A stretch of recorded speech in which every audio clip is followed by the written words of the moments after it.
नमस्कार सभी को। आज हम अशोक के कल्याणकारी कार्य इस टॉपिक को हम पढ़ेंगे। सम्राट अशोक के कल्याणकारी कार्य कि कौन कौन से कल्याणकारी कार्य अशोक ने किए थे। तो 7वें स्तंभ लेख में अशोक बताता है कि मार्गों में मेरे द्वारा वट वृक्ष लगाए गए, वे पशु एवं मनुष्यों को छाया प्रदान करेंगे। आम्र वाटिकाएं लगाई गई, आधे आधे कोस की दूरी पर कुएं खुदवाए गए तथा विश्राम गृह बनवाए गए। मनुष्य तथा पशु के उपयोग के लिए प्याऊ चलाए गए। सम्राट अशोक ने जन कल्याण के अनेक कार्य करवाए, जिनमें सुविधा के लिए, यात्रियों की सुविधा के लिए सड़कें बनवाई, कुएं खुदवाए, विश्राम गृहों का निर्माण करवाया, मनुष्यों और पशुओं के लिए चिकित्सा केंद्र स्थापित करवाए और औषधियों की व्यवस्था की। अहिंसा और करुणा का पालन किया। सभी वर्गों के लिए समान न्याय सुनिश्चित किया। धार्मिक सहिष्णुता को बढ़ावा दिया। अब है सार्वजनिक सुविधाएं। सार्वजनिक कौन कौन से लोक कल्याणकारी कार्य किए सम्राट अशोक ने। पहला है यात्रा मार्ग का निर्माण। यात्रियों के लिए मार्गों के किनारे विश्राम गृहों या धर्मशालाओं और छायादार वृक्षों का निर्माण करवाया गया। जल संरक्षण। यात्रियों की सुविधा के लिए कुओं की खुदाई करवाई गई। सड़कों का विकास, अच्छी सड़कें बनवाई गई जिससे आवागमन आसान हुआ। चिकित्सा एवं स्वास्थ्य, इनमें कौन कौन से सुधार किए। अस्पतालों की स्थापना, मनुष्यों और जानवरों दोनों के लिए चिकित्सा केंद्र स्थापित किए गए। औषधियों की उपलब्धता, औषधीय जड़ी बूटियां उपलब्ध करवाई गई और उनके रोपण की व्यवस्था की गई। पशु कल्याण, पशुओं पर प्रतिबंध।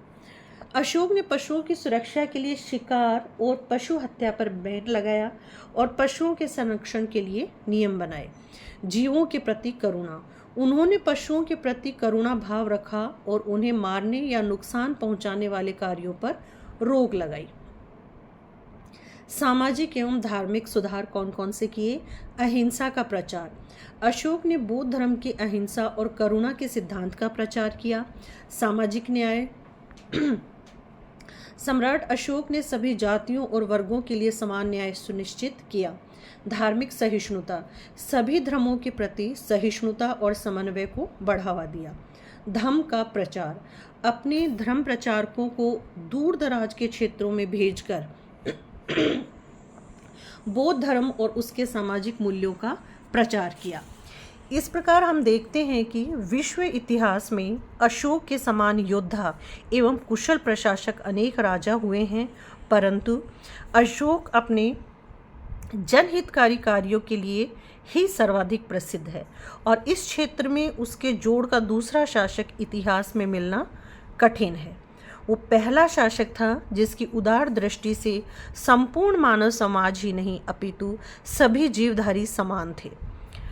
जिस समय उसने कलिंग की विजय की थी, उसके पास असीम साधन एवं शक्ति थी और यदि वो चाहता तो उसे विश्व विजय के कार्य में लगा सकता था, परंतु उसका कोमल हृदय मानव जाति के कल्याण के लिए द्रवित हो उठा और उसने शक्ति की पराकाष्ठा पर पहुंचकर विजय कार्यों से पूर्णतया मुख मोड़ लिया। यह अपने आप में एक आश्चर्यजनक घटना है जो विश्व इतिहास में अपनी सानी नहीं रखती। उसने बौद्ध धर्म के उपासक स्वरूप को ग्रहण किया और उसके प्रचार प्रसार में अपने विशाल साम्राज्य के सभी साधनों को लगा दिया। इस प्रचार कार्य के फलस्वरूप बौद्ध धर्म, जो 3य शताब्दी ईसा पूर्व में मगध के इर्द गिर्द ही फैला था, न केवल संपूर्ण भारतवर्ष एवं लंका में विस्तृत हुआ, अपितु पश्चिमी एशिया, पूर्वी यूरोप तथा उत्तरी अफ्रीका तक भी फैल गया। इस प्रकार अशोक ने अपने अदम्य उत्साह से एक स्थानीय धर्म को विश्वव्यापी धर्म बना दिया, परंतु इस धर्म के प्रति उसके अदम्य उत्साह ने उसे अन्य धर्मों के प्रति क्रूर अथवा असहिष्णु नहीं बनाया। उसने कभी भी अपने धर्म को बलात् किसी पर थोपने का प्रयास नहीं किया।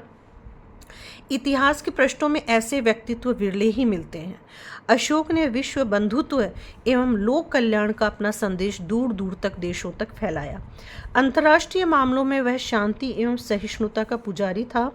अशोक ने ही सर्वप्रथम विश्व को जियो और जीने दो तथा राजनीतिक हिंसा धर्म विरुद्ध है का पाठ पढ़ाया। अशोक के पूर्व ऐसी नीति नहीं अपनाई गई। उसने कौटिल्य द्वारा प्रतिपादित लोह विजय के सिद्धांत को भी उलट दिया। राधा कुमुद मुखर्जी के शब्दों में अशोक इतिहास में शांति एवं विश्व बंधुत्व के अन्वेषकों में सर्वप्रमुख है। इस दृष्टि से वह न केवल अपने समय से अपितु आधुनिक समय से भी बहुत आगे था। Thank you.